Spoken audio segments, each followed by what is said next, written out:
ഇനി ഷിൻഡെ വിഭാഗമെന്ന് വിളിക്കേണ്ട ഒരു ശിവസേനയെ ബാക്കിയുള്ളൂ. ഉദ്ധവ് വിഭാഗത്തിലെ കൂറുമാറ്റം അടിവരയിട്ട് അമിത്ഷാ. ED ഉദ്യോഗസ്ഥർക്കു നേരെയുള്ള ആക്രമണം ഒഴിവാക്കേണ്ടതായിരുന്നുവെന്ന് MP ഗോവിന്ദൻ. കോഴിക്കോട് പനി ബാധിച്ച് ചികിത്സയിലായിരുന്ന സ്ത്രീ മരിച്ചു.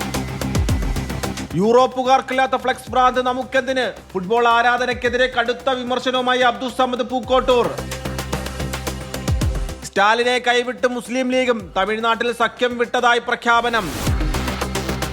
തെന്മല അഭയകേന്ദ്രത്തിലെ പീഡനം, സർക്കാരിനോട് റിപ്പോർട്ട് തേടി ഹൈക്കോടതി. സിസ്റ്റം നിസ്സംഗത പാലിക്കുന്നുവെന്ന് വിമർശനം. വിമാനത്താവളത്തിൽ BJP TMC പ്രവർത്തകർ തമ്മിൽ ഏറ്റുമുട്ടി. അഭിഷേക് ബാനർജി രക്ഷപ്പെട്ടത് തലനാഴിരക്കി. RSS അനുകൂല സംഘടനയുടെ സമ്മർദ്ദത്തെ തുടർന്ന് പല സർവകലാശാലകളും ഇന്ത്യ എന്നതിനു പകരം ഭാരത് എന്നുപയോഗിക്കുന്നുവെന്ന് റിപ്പോർട്ട്.